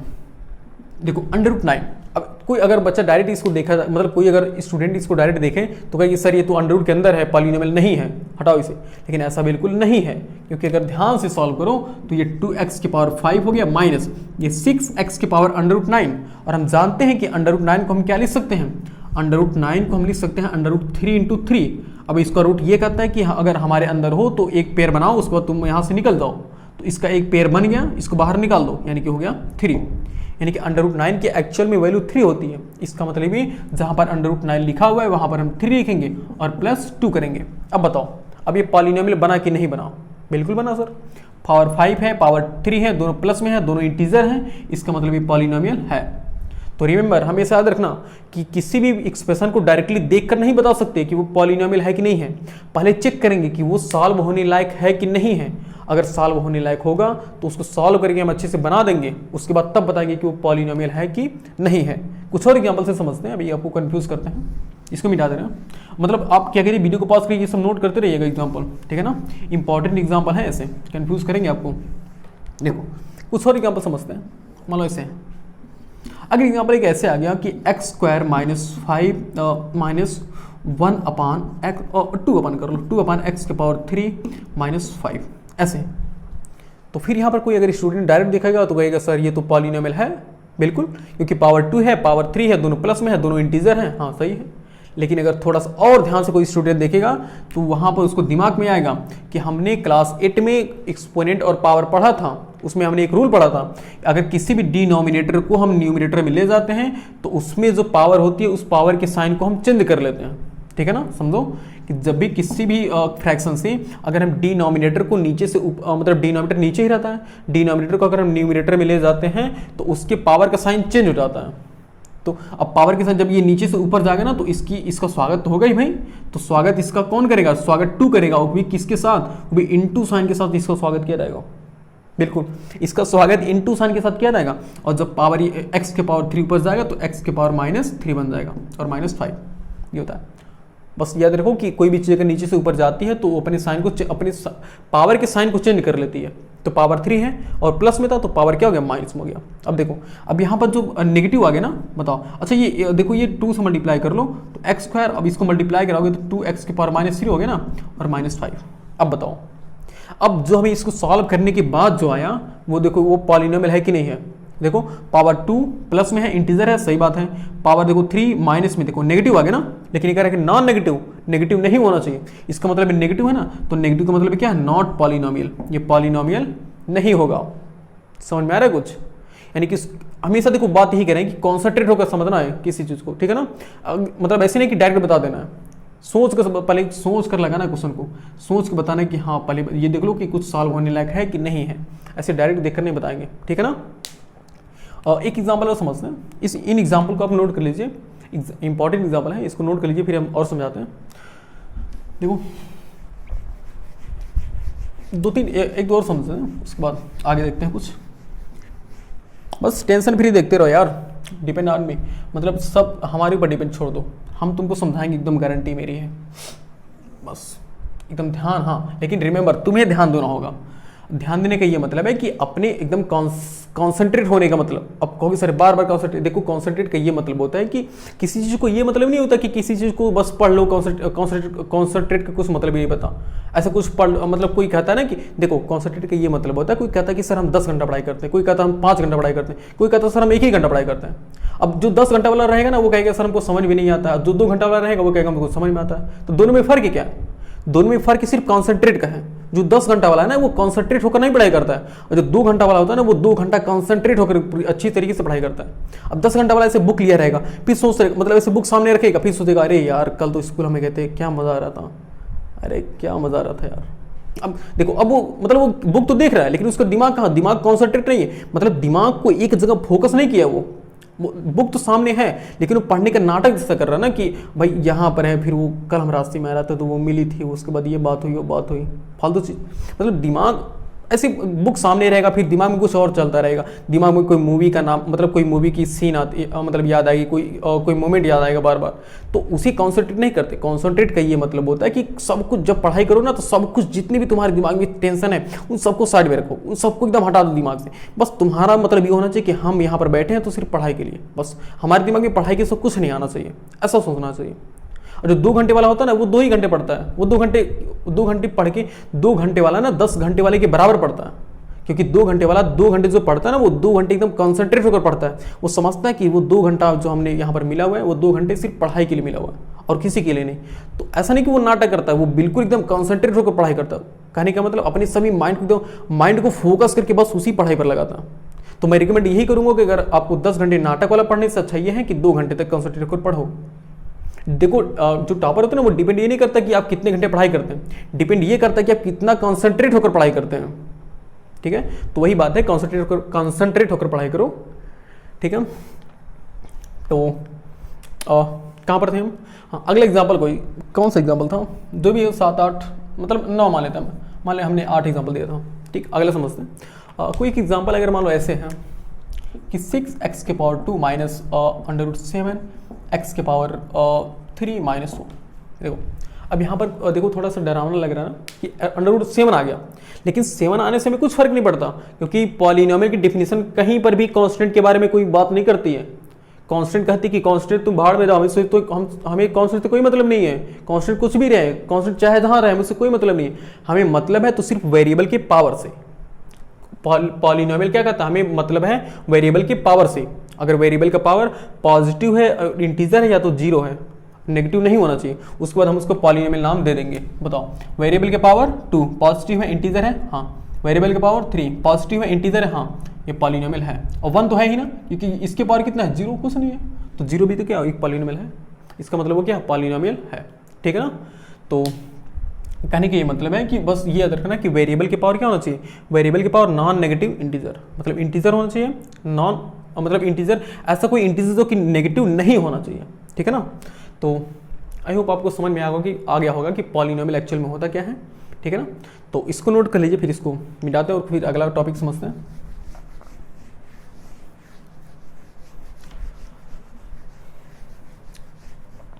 एकदम बिल्कुल ध्यान से समझो यार, एकदम बिल्कुल आसान टॉपिक है, एकदम पॉलिनोमियल से आसान कोई टॉपिक नहीं है।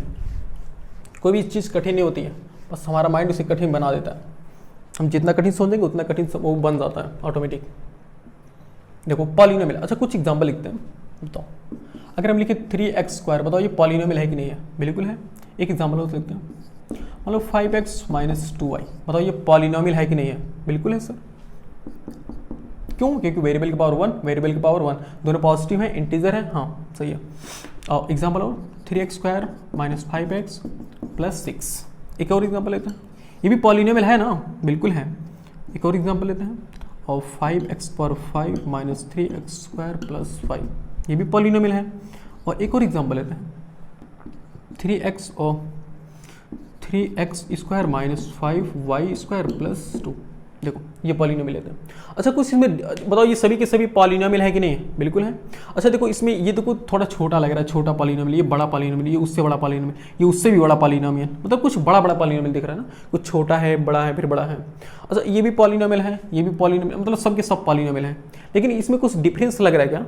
देखो यहाँ जो पॉलिनोमियल बना ना, ये पॉलिनोमियल 2 वेरिएबल से मिलकर बना हुआ है।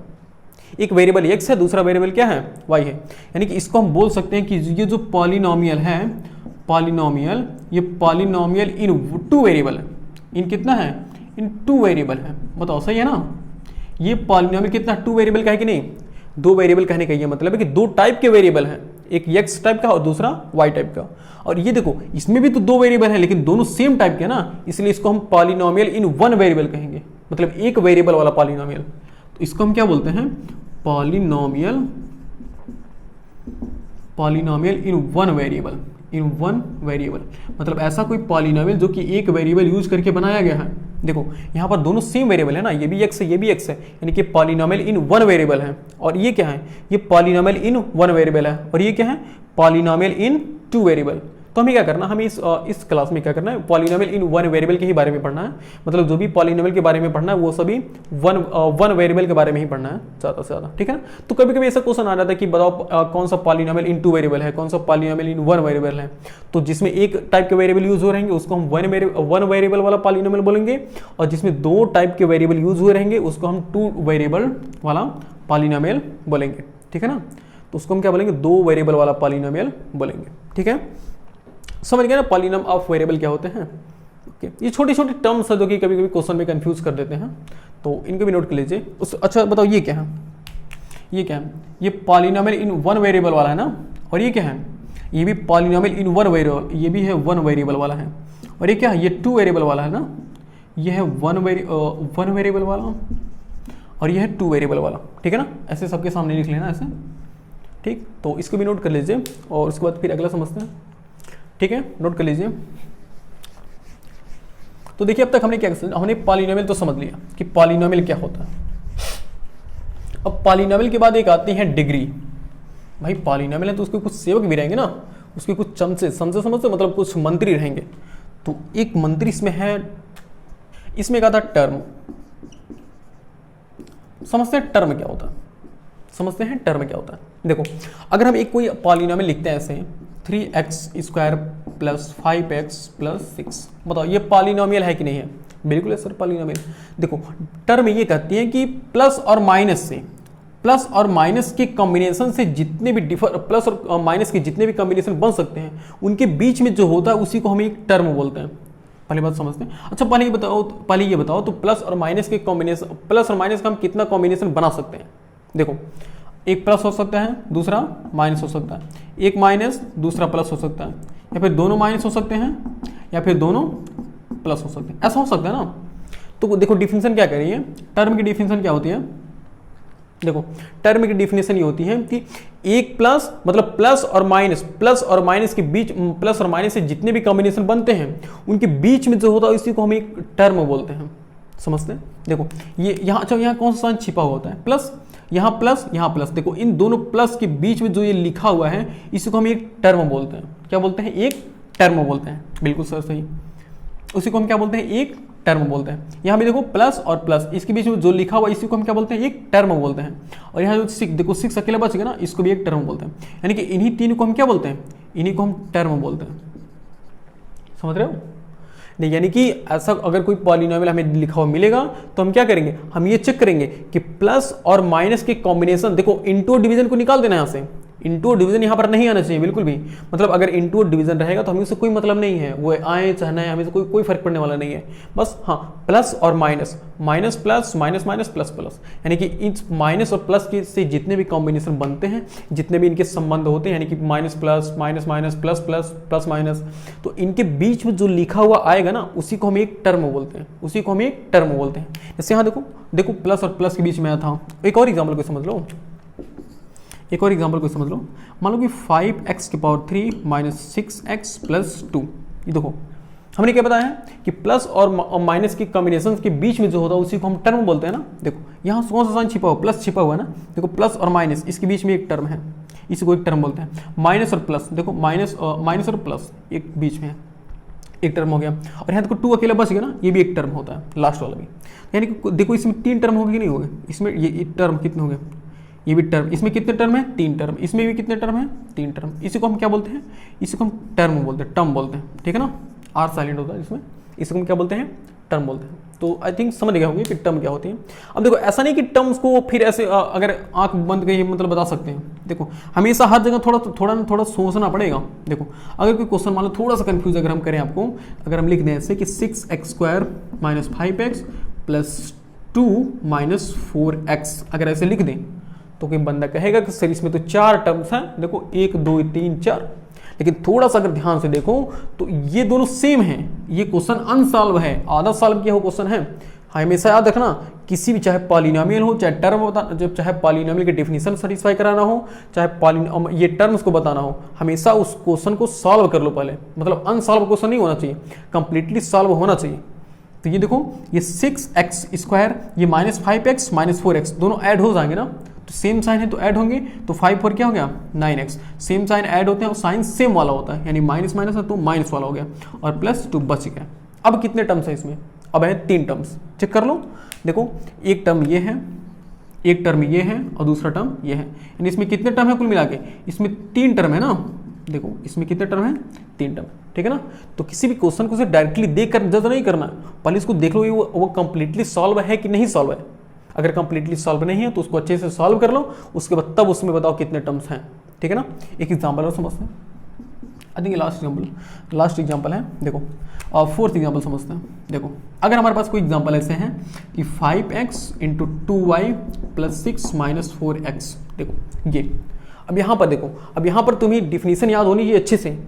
प्लस और माइनस के कॉम्बिनेशन के से जो बनता है उसी के बीच में जो होता है उसी को हम एक टर्म बोलते हैं। देखो यहाँ पर प्लस छिपा होता है ना पहले से ही प्लस, और यहाँ देखो यहाँ प्लस है, तो इसके बीच में जो ये है 5x इंटू 2 है, हमें इंटू से मतलब नहीं है, इंटू चाहे वो चाहे डिवीजन हो हमें उससे कोई मतलब नहीं है, वो आए चाहे न आए, बस हमें प्लस और माइनस को ध्यान देना है, ठीक है ना। तो ये देखो प्लस, इसके बीच में ये एक टर्म्स हो गया, और ये 6 भी एक टर्म्स हो गया क्योंकि प्लस माइनस के बीच में है, और यहाँ भी देखो 2x भी एक टर्म हो गया, ठीक है ना। यानी कि इसमें ओवरऑल कितने टर्म हो गए, इसमें भी 3 टर्म हो गए ना, इसमें भी 3 टर्म हो गए, समझ रहे हो, इसमें भी कितने टर्म हो गए 3 टर्म, ठीक है ना। तो कहने का ये मतलब कहीं ना कहीं हमें अच्छे से सोचना पड़ेगा कि टर्म क्या होते हैं। यानी कि बस एक बात याद रख लो कि प्लस और माइनस से जितने भी कॉम्बिनेशन बनते हैं, जितने भी प्लस चाहे प्लस प्लस हो, माइनस माइनस हो, माइनस प्लस हो, प्लस माइनस हो, इसी के बीच में जो लिखे होंगे उसी को हम एक टर्म बोलेंगे। लेकिन हाँ वो क्वेश्चन वो पॉलिनोमियल अच्छे से सॉल्व हुआ होना चाहिए, ठीक है ना। अगर नहीं सॉल्व हुआ है तो पहले उसको हम सॉल्व कर लेंगे, उसके बाद तब उसमें हम टर्म को बताएंगे कि कुल कितने टर्म हैं, ठीक है ना। तो इसको भी नोट कर लीजिए, फिर इसको मिटाते हैं और एक अगला लाते हैं। एक और टर्म है, मतलब एक और कॉन्सेप्ट है, छोटा सा टॉपिक।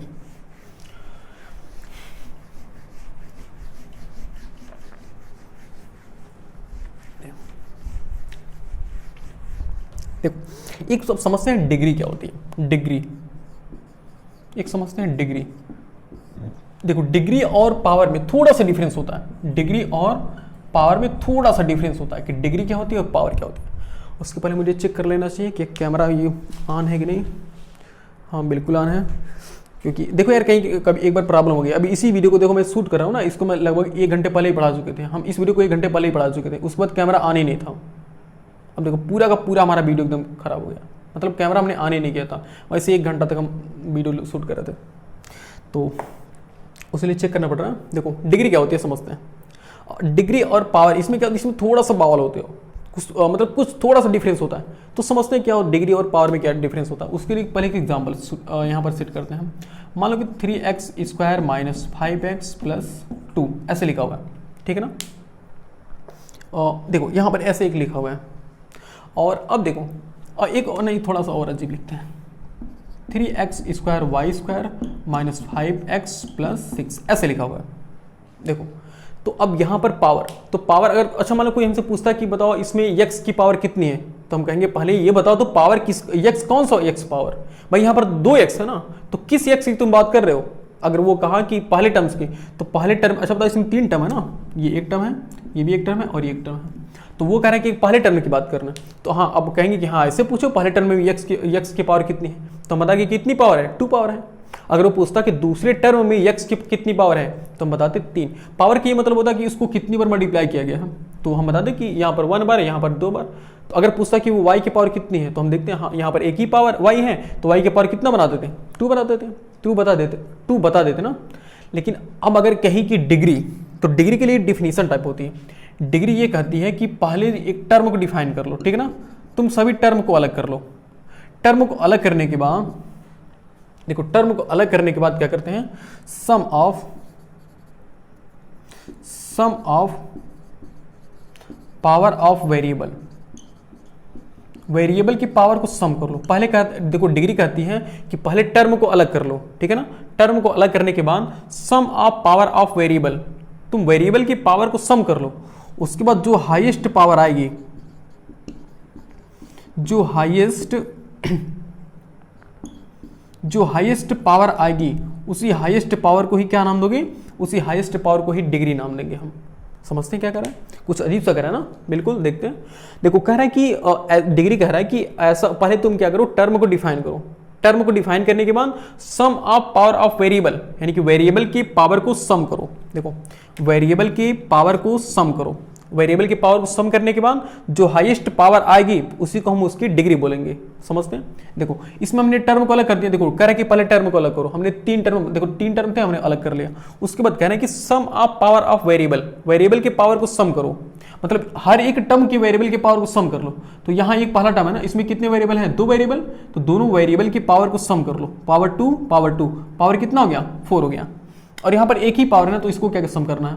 यहाँ पर 0 पावर है ना, तो 0 पावर। उसके बाद अब कहना है कि जब ऐसा तुम कर लिए उसके बाद क्या करना है कि हाईएस्ट पावर चेक करना है। बताओ 4 1 0, इसमें हाईएस्ट पावर कितनी है? हाईएस्ट पावर 4 है ना, तो यही इसकी डिग्री कहलाएगी।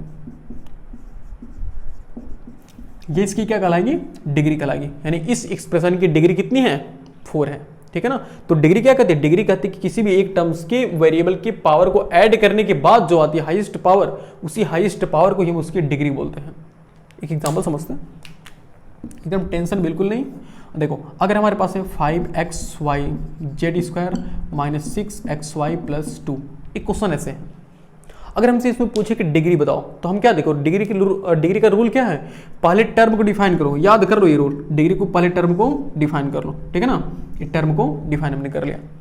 अब टर्म को डिफाइन करने के बाद कह रहे हैं कि वेरिएबल की देखो वेरिएबल की पावर को सम करो, सम ऑफ वेरिएबल ऑफ पावर, यानी कि वेरिएबल की पावर को सम करो। तो बताओ इसमें 3 वेरिएबल है ना, तो पावर 1 बताओ पावर 1 पावर 2, तो 1 2 2 और 2 2 कितना हो गया? 4, यानी पावर कितना हो गया? 4। और यहाँ पर पावर 1 पावर 2 और यहाँ पर पावर 0। तो ओवरऑल इसकी बताओ अब हाईएस्ट पावर कितनी है? 4 2 0 में हाईएस्ट पावर कितनी है? 4, इसलिए इसकी डिग्री कितनी हो गई? इसकी डिग्री हो गई 4। समझ रहे हो? देखो कितना सिंपल क्वेश्चन है, बस थोड़ा सा सोचना है, दिमाग लगाना है, ठीक है ना? और एक क्वेश्चन और एग्जाम्पल समझते हैं। 6xy³ माइनस 6x ये 2 कर लो, 6x³ माइनस 5x, ये है क्वेश्चन। समझते हैं? तो डिग्री अगर बतानी है तो डिग्री बताने के लिए क्या करना पड़ेगा? सबसे पहले हमें टर्म को डिफाइन करना पड़ेगा। देखो 1 टर्म हो गया, 2 टर्म हो गया, 3 टर्म हो गया, हमने 3 टर्म निकाल दिया यहाँ से। अब बताओ अब सभी टर्म्स के वेरिएबल के पावर को सम करना है। तो पावर 1 और पावर 2, यानी पावर कितना हो गया? 3, यहाँ पर पावर 3 और यहाँ पर पावर 1। बताओ अब इनमें हाईएस्ट पावर कितनी है? हाईएस्ट पावर 3 है ना, इसलिए इसकी डिग्री कितनी मानी जाएगी? इसकी डिग्री 3 मानी जाएगी, ठीक है ना? यानी इस पॉलिनोमियल की डिग्री कितनी है? इस पॉलिनोमियल की डिग्री 3 है, ठीक है ना? तो ये हो गई डिग्री, ठीक है ना? देखो कितना सिंपल है। बस डिग्री के लिए ये रूल याद रखना कि ऐसी कोई मतलब डिग्री के लिए हम क्या करेंगे? सभी पहले टर्म को डिफाइन करेंगे। टर्म को डिफाइन करने के बाद सम ऑफ पावर ऑफ वेरिएबल, यानी वेरिएबल के पावर को सम किया जाएगा। वेरिएबल की पावर को सम किया जाएगा। सम करने के बाद जो हाईएस्ट पावर आएगी 4 टू जो हाईएस्ट पावर आएगी वही उसकी डिग्री होगी, ठीक है ना? तो ये होता है डिग्री, ठीक है? देखो कितना इंटरेस्टिंग था। तो इसको भी मिटाते हैं, फिर आगे समझते हैं और उसके बाद पॉलिनोमियल के बारे में कुछ और समझते हैं। देखो कुछ ना कुछ चीज़ें तो याद ही करनी पड़ती हैं, मतलब जैसे कोई डिफिनीशन हो गई, कोई भी चीज़ हो, जैसे पॉलिनोमियल की डिफिनीशन हो गई, तो बिना डिफिनीशन याद किए थोड़ी काम चलेगा।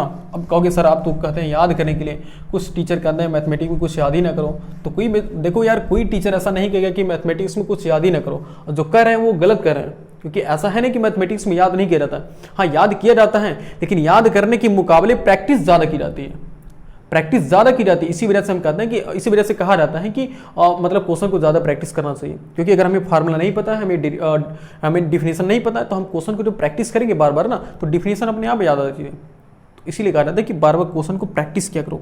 तो ये इनडायरेक्टली कहा जाता है कि क्वेश्चन की प्रैक्टिस किया करो, डायरेक्टली यही कहा जाता है ना कि जब प्रैक्टिस करेंगे तो सभी के सभी रूल याद आ जाएंगे हमें, इसलिए प्रैक्टिस किया जाता है। अब हिंदी में हिंदी में तो सिर्फ रटना है, थ्योरी में तो सिर्फ रटना ही है ना, और क्या करना है? उसमें कुछ थोड़ी फार्मूला लगा के समझना है कि रूल से कुछ काम चलेगा, कुछ नहीं। बस उसमें कुछ ग्रामर होते हैं जो कि समझना पड़ता है। तो ऐसा नहीं है कि मैथमेटिक्स में याद नहीं किया जाता, याद किया जाता है, बस याद करने के मुकाबले प्रैक्टिस ज़्यादा की जाती है, ठीक है? देखो समझते हैं यहाँ तो हमने इतने और टॉपिक समझ लिए ना, अब समझते हैं पॉलिनोमियल कि देखो अब ये देखो कभी कभी प्रॉब्लम आ रही है ना, तो पॉलिनोमियल कई टाइप के बन जा रहे हैं। कभी कभी देखो एक ही टर्म हो रहा है, कभी कभी एक ही टर्म में पॉलिनोमियल बन जा रहा है, कभी कभी 2-3 टर्म आ जा रहे हैं तो भी पॉलिनोमियल बन जा रहे हैं, कभी कभी 3-4 टर्म आ जा रहे हैं वो भी पॉलिनोमियल है। तो यहाँ पर पॉलिनोमियल के लिए थोड़ी प्रॉब्लम हो गई, तो कह रहा है इस पर ज़्यादा बोझ आ रहा था ना, इसीलिए कह रहा है कि हम थोड़ा अलग करना चाह रहे हैं अपने आप को। देखो, तो ये कहता है कि हमको एक ही नाम से मत बुलाओ, हमको दो नाम से बुलाओ, और दोनों नाम के लिए इन्होंने दो डिफाइन कर, मतलब क्लासीफाई कर लिया अपने आप को दो टुकड़े में बांट दिया। एक बार कह रहे हैं कि कुछ लोग हमको on the basis of degree के हिसाब से नाम बताओ, on the basis of degree, मतलब हम उस कोई भी अगर पॉलिनोमियल हमें दिया रहेगा ना तो उसकी हम डिग्री देखेंगे और उसके डिग्री के हिसाब से बताएंगे कि वो कौन सा पॉलिनोमियल है। हम पहले उसकी डिग्री चेक करेंगे, उसके बाद डिग्री बताएंगे कि उस डिग्री के हिसाब से बताएंगे कि उस पॉलिनोमियल का क्या नाम होना चाहिए, ठीक है ना। अभी समझते हैं, देखो। और दूसरा है on the basis of number of terms, on the basis of number of term. देखो हम अब समझ लिए ना कि हमें तो अच्छे से समझ में आ गया कि टर्म क्या होती हैं, तो ज़्यादा कन्फ्यूजन नहीं होना है बिल्कुल भी, एकदम अच्छे से मन लगा के बस यहाँ ध्यान दो। देखो on the basis of degree, अब डिग्री भी तो हमने समझ लिया कि डिग्री होती क्या है एक्चुअल में, और इसीलिए हमने डिग्री और टर्म्स दोनों समझे अच्छे से। अब समझते हैं बारी बारी से। देखो on the basis of degree, तो पहला टाइप ये है कि ऐसा कोई पॉलिनोमियल जिसकी डिग्री 1, जिसकी डिग्री 0 हो। अभी तो सर मजाक कर रहे हो कि डिग्री 0 होने का क्या मतलब है? बिल्कुल सही है सर। ऐसा कोई पॉलिनोमियल जिसकी डिग्री 0 हो, उसको हमने एक नाम दिया है, और वो नाम क्या है? वो नाम है कांस्टेंट। वो नाम क्या है? कांस्टेंट। समझते हैं क्या होता है कांस्टेंट? देखो एग्जांपल समझते हैं। डिग्री ऐसी कोई 0 हो, मान लो कि 6x लिखा हो, तो इसकी डिग्री कितना? इसकी डिग्री 1 है ना, लेकिन हमें डिग्री कितनी चाहिए? हमें डिग्री 0 चाहिए, तो डिग्री 0 बना ही दो ना, क्या दिक्कत है? हो गई ना डिग्री 0। अब बताओ डिग्री 0 हो गई, तो अब डिग्री 0 हो गई तो इसको कुछ और लिख सकते हो क्या? इसको तो हम ऐसे लिख सकते हैं 6 × x⁻0। अब बताओ, अब हमें पता है कि किसी भी वेरिएबल के पावर कोई भी चीज़ हो, अगर किसी की पावर 0 हो तो उसकी वैल्यू क्या होती है? 1 होती है। तो हम यहाँ से कह सकते हैं कि 6 × 1, और 6 × 1 का मतलब 6। देखो अब बताओ 6 क्या एक कांस्टेंट बन गया ना? बोलो 6 क्या बन गया? एक कांस्टेंट बन गया। इसका मतलब कोई भी कांस्टेंट, देखो 6 इसका एक एग्जांपल होगा कि नहीं होगा? बिल्कुल होगा। कोई भी लिख लो, मान लो 7y के पास 0 लिखोगे तो इसको सॉल्व करोगे तो क्या आएगा? 7 ही तो आएगा ना। बिल्कुल, क्योंकि y के पास 0 का मतलब 1 होता है। 6 मतलब कुछ भी लिख लो यार, 10 लिख लो, y के पास 0 कर लो। बताओ ये भी इसकी डिग्री जब 0 है तो इसमें 10 ही तो होगा ना। यानी कि सभी के सभी कांस्टेंट, अभी सभी के सभी कांस्टेंट का मतलब कोई भी काउंटिंग नंबर हो सकता है, नॉन काउंटिंग नंबर भी हो सकता है। जैसे कि ऐसा भी तो हो सकता है ना कि 3/2 और x के पावर 0, मतलब ये भी तो कांस्टेंट है, इसकी भी तो डिग्री 0 है। हमें कांस्टेंट से तो कोई मतलब नहीं होता कि डिग्री बताने के लिए। डिग्री बताने के लिए हमें सिर्फ वेरिएबल के पावर को तो यूज किया जाता है। यहाँ पर इसकी डिग्री क्या हो गई? 0 हो गई। इसका मतलब कि 6 हो सकता है, 7/2 हो सकता है, 5/6 हो सकता है, मतलब कोई भी, चाहे फ्रैक्शन में हो, चाहे डेसिमल में हो, चाहे कोई इंटीजर हो, चाहे होल नंबर हो, वो सभी क्या होंगे? सभी के सभी कांस्टेंट होंगे। सभी के सभी क्या होंगे? सभी के सभी कांस्टेंट हम लिख सकते हैं। उनकी डिग्री क्या होगी? 0 होगी। 7, 9 कुछ भी लिख लो ऐसे एग्जाम्पल। ये सभी क्या है? ये सभी कांस्टेंट है जिनकी डिग्री क्या होती है? 0 होती है। ठीक है। अब अगला आता है ये कि ऐसा कोई पॉलिनोमियल जिसकी डिग्री 1 हो। ऐसा कोई पॉलिनोमियल जिसकी डिग्री क्या हो? 1 हो। अब डिग्री 1 होने का मतलब समझते हैं क्या होती है? देखो ऐसा कोई पॉलिनोमियल जिसकी डिग्री 1 हो। अब डिग्री 1, तो डिग्री 1 जैसे ही नाम आएगा ना, उसका हमने एक नाम लिखा है, वो नाम क्या है? Linear polynomial. समझते हैं क्या होता है लीनियर पॉलिनोमियल? देखो ऐसा कोई पॉलिनोमियल जिसकी डिग्री 1 हो। एग्जांपल बताओ मुझे, एग्जांपल सोचो बस। बताओ डिग्री क्या होनी चाहिए? 1 होनी चाहिए। अगर हम ऐसे 6x लिखें तो क्या इसकी डिग्री 1 होगी कि नहीं होगी? बिल्कुल होगी। देखो पावर 1 है, डिग्री 1 होगी, और इसमें एक ही वेरिएबल है तो कुछ ऐड करना नहीं है। अगर लिखे 3x + 5, अब ये बताओ ये क्या इसकी डिग्री कितनी है? 1 है। बिल्कुल, देखो पावर 1, पावर 0, हाईएस्ट पावर कितना? 1, डिग्री 1, यानी कि लीनियर पॉलिनोमियल। ठीक। एक और एग्जांपल को लिखना चाहो तो लिख लो 5x - 6y। बताओ इसकी डिग्री क्या 1 होगी कि नहीं होगी? बिल्कुल होगी। देख लो x के पावर 1, y के पावर 1, दोनों का 1 है तो हाईएस्ट पावर 1, डिग्री 1, नाम क्या होगा? Linear polynomial. यानी कि कहीं भी अगर डिग्री 1 आ गई तो नाम क्या होगा? लीनियर पॉलिनोमियल होगा। और कहीं भी डिग्री 0 आ गई तो उसका हम नाम क्या बोल सकते हैं? उसका नाम हम कांस्टेंट कह सकते हैं। ठीक है ना। तो आई होप यहाँ नहीं दिखेगा। तो एक काम करते हैं, पहले हम डिग्री वाला समझ ले, तो उसके बाद हम on the basis of number of terms समझते हैं। ठीक है ना। तो इसको मिला देते हैं, उसके बाद अभी समझते हैं अलग से। तो आपके पास अपनी नोटबुक में देखिए आप कैसे नोट करेंगे, ऐसे बना लिए, यहाँ पर लिखिए on the basis of degree और यहाँ पर लिखिए on the basis of number of terms. तो यहाँ पर एक ऐसे रो बनाकर नीचे लिख लिया और यहाँ पर पूरा ऐसे बना लिया। अब हम लिखेंगे तो कहाँ नीचे पहुँच जाएगा ना, समझो यार मेरी मजबूरी समझो, हम लिखेंगे तो नीचे पहुँच जाएगा, इसलिए हम यहाँ पर अलग अलग करके लिख रहे हैं लेफ्ट राइट करके। देखो अगला ही है डिग्री 2 है ना, उसके बाद डिग्री 3 और डिग्री 2। ऐसा कोई पॉलिनोमियल जिसकी डिग्री 2 हो, ऐसा कोई पॉलिनोमियल जिसकी डिग्री क्या हो, जिसकी डिग्री 2 हो। अब डिग्री जैसे ही 2 हुई तो उसका एक नाम होता है, वो नाम क्या है, वो नाम है quadratic equation, quadratic polynomial, sorry quadratic polynomial, quadratic polynomial, quadratic polynomial. समझते हैं डिग्री 2। अब डिग्री 2 का कोई एग्जाम्पल बताओ तो मुझे। लो सर 5x² कर लो, टेंशन खत्म, बिल्कुल सही।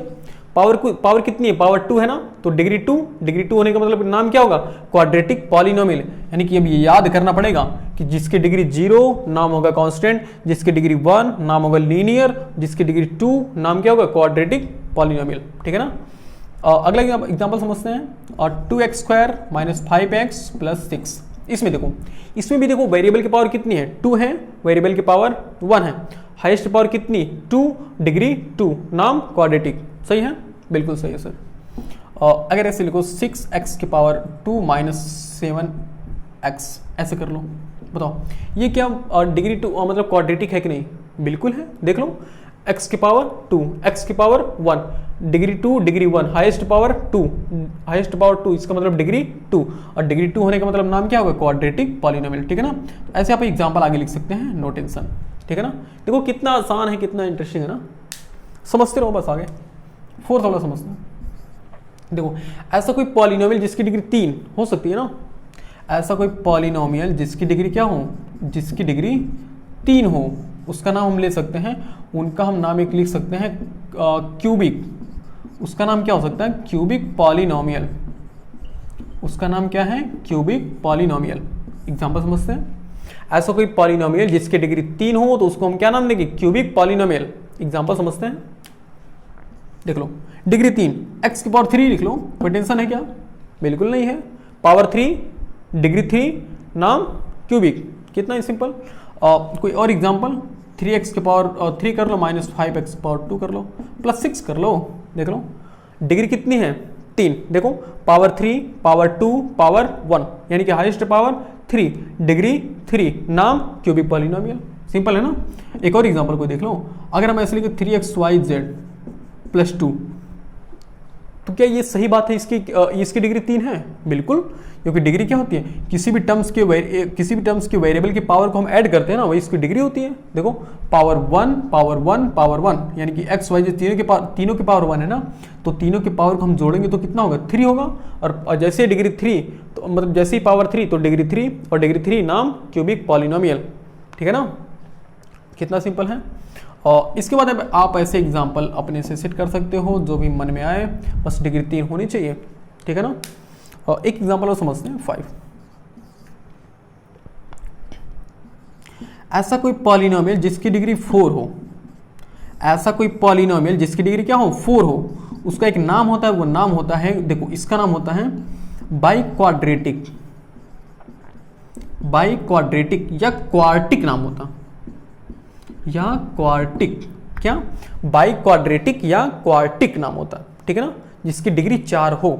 अच्छा बाई का मतलब क्या होता है, 2, क्वाड्रेटिक मतलब 2 गुना, क्वाड्रेटिक मतलब 2 पहले से, और 2 का मतलब 2 गुना, यानी कि 2 कितना हो गया, 4, इसलिए इसकी डिग्री 4 होती है। मतलब जिसकी डिग्री 4 नाम क्या होगा, बाइक्वाड्रेटिक। ठीक है ना। चाहे बाइक्वाड्रेटिक तुम्हें अच्छा लग रहा हो तो अच्छा लिखो, ये लिखो, और नहीं अच्छा लग रहा तो क्वार्टिक लिखो, ये ऑप्शन है। ठीक है ना। तो जो आपको मन करे वो लिखो, चाहे बाइक्वाड्रेटिक लिखो, चाहे क्वार्टिक लिखो, चाहे दोनों लिखो, दोनों सही है। एग्जाम्पल समझो कोई, समझ एग्जाम्पल। और एक एग्जाम्पल अगर हमारे पास ऐसे हैं कि 6x के बार 4 ही कर लो, बताओ है कि नहीं, बिल्कुल है सर। बार बार x ले रहे हो, आपको y लेना चाहिए, चलो y के साथ नाइंसाफी नहीं। y के पावर 4, बताओ डिग्री 4 है कि नहीं, बिल्कुल है। पावर 4, डिग्री 4 होने की वजह से नाम क्या हो गया, बाइक्वाड्रेटिक या क्वार्टिक। याद रखना, चाहे बाइक्वाड्रेटिक हो चाहे क्वार्टिक हो, दोनों सेम सही है, दोनों नाम सही है।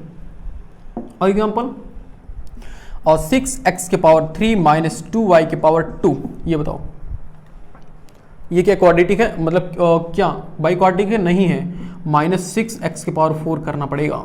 देखो अब सही है, देखो power 3 power 2 power 4 degree, highest power कितनी, हाईएस्ट पावर 4 डिग्री 4, नाम क्या, बाई क्वाड्रेटिक या क्वार्टिक, ठीक है। और एग्जाम्पल आप अपने मर्जी से सेट कर सकते हो यार, कोई टेंशन नहीं है, बस डिग्री 4 होनी चाहिए। अब सर ऐसे कहाँ तक लिखोगे, डिग्री 0 1 2 3 4 5 6 ऐसे लिखते जाओगे, नहीं, बस डिग्री 4 ही तक लिखेंगे। और डिग्री 4 के बाद जैसे ही डिग्री 5 आया उसके बाद बवाल शुरू, एकदम आसान हो गया जी। जैसे डिग्री 5 है ना तो नाम पॉलिनोमियल, नाम क्या नाम रखोगे, पॉलिनोमियल, क्या नाम होगा, पॉलिनोमियल। ये क्या बात हुई, हाँ देखो डिग्री 4 के बाद ऐसा थोड़ी कि हम कहाँ तक लिखेंगे भाई, डिग्री 4 के बाद बाई क्वाड्रेटिक कितना नाम है भाई, ऐसा भी हो सकता है कि कोई ऐसा पॉलिनोमियल हो जिसकी डिग्री 6 हो, जिसकी डिग्री 7 हो, जिसकी डिग्री 8 हो, हम कितना नाम ऐसे रखते जाएंगे। तो उसीलिए 5 तक लिखा रहता, मतलब 4 तक नाम दिया गया है। 4 के बाद कह रहा है कि अगर 4 के बाद 5 आ गया, 6 आ गया, 7 आ गया, उसका डायरेक्ट नाम एक नाम लिख दो, पॉलिनोमियल, सही है। 5 हो, मतलब 5 डिग्री 5 हो, डिग्री 6 हो, डिग्री 7 हो, उससे आगे कुछ भी हो, उसका नाम क्या लिखेंगे, उसका नाम हम पॉलिनोमियल लिख देंगे, ठीक है ना, कोई टेंशन की बात नहीं है। तो ये होगी on the basis of number of, on the basis of degree, ठीक है ना, मतलब डिग्री के हिसाब से हमने क्या किया, पॉलिनोमियल को डिफाइन किया, ठीक है ना। अब हम समझेंगे on the basis of number of terms के हिसाब से, ठीक है ना। तो इसको नोट कर लीजिए, उसके बाद मिटाते हैं, उसके बाद on the basis of number of terms वाला बताएंगे, उसके बाद दोनों को मिक्स करके हम नाम कुछ लिखेंगे, उसके बाद एक जीरो पॉलिनोमियल होता है, फिर इसको समझेंगे, उसके बाद वीडियो लास्ट कर देंगे, ठीक है ना। तो इसको नोट कर लीजिए, फिर इसको मिटाते हैं।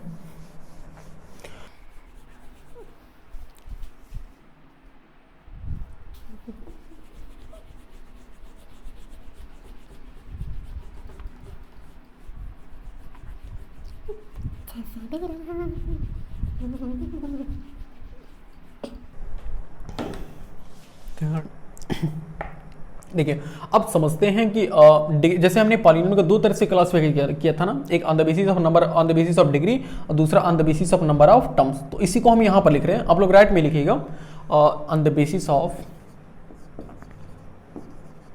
On the basis of number of terms, यानी कि अब तो टर्म की बात करेंगे। जैसे इसके पिछले वाले में जो हम पॉलिनोमियल को डिफाइन कर रहे थे, उसमें कहीं हम टर्म्स की बात नहीं लाए थे, कहीं हम टर्म की बात नहीं किए थे, हम बात करें तो सिर्फ और सिर्फ डिग्री की बात कर रहे थे। और यहाँ किसकी बात करेंगे, यहाँ सिर्फ और सिर्फ टर्म की बात करेंगे, ठीक है ना, सिर्फ और सिर्फ टर्म की बात करेंगे। देखो पहला, तो पहला ये ऐसा कोई पॉलिनोमियल जिसमें क्या हो, ओनली वन, जीरो टर्म्स हो। ये क्या सर, ये तो खतरनाक वाला मजाक कर रहे हो, बिल्कुल देख लो, कहने का ये मतलब ये ऐसा हो नहीं सकता। अच्छा ये बताओ कोई ऐसा पॉलिनोमियल है जिसकी डिग्री, मतलब जिसमें एक भी टर्म्स ना हो, इसमें जीरो टर्म्स हो, ऐसा पॉसिबल है? अगर तुम 1 भी लिखोगे ना तभी भी इसमें एक टर्म्स आ जाएगा, ये एक टर्म्स है, क्यों, क्योंकि इसके सामने प्लस छिपा हो, तो ये एक टर्म्स हो गया कि नहीं हो गया, बिल्कुल हो गया। अगर कहोगे सर थोड़ा और मूर्ख बना दें हम किसी को, तो हम लिख देंगे जीरो, तो जीरो भी एक टर्म्स है, क्योंकि इसके साथ, क्योंकि जीरो एक्चुअली में देखो अभी जीरो में कोई टर्म्स नहीं माना जाता, जीरो के लिए एक अलग पॉलिनोमियल डिफाइन किया गया, ठीक है ना। तो ऐसा कोई अगर पॉलिनोमियल जिसमें एक भी टर्म्स नहीं हो, ऐसा पॉसिबल नहीं हो सकता, इसलिए हम इसको 1 से स्टार्ट करेंगे। ऐसा कोई पॉलिनोमियल जिसमें 1 टर्म्स हो सकता है, हाँ अब ये अच्छी बात है सर, जिसमें 1 टर्म्स हो, इसका एक नाम देंगे, वो नाम क्या है, वो नाम है मोनोमियल। क्या नाम है, मोमोमियल नहीं है, मोनोमियल नाम है, याद रखना भाई, क्या नाम है, मोनोमियल नाम है।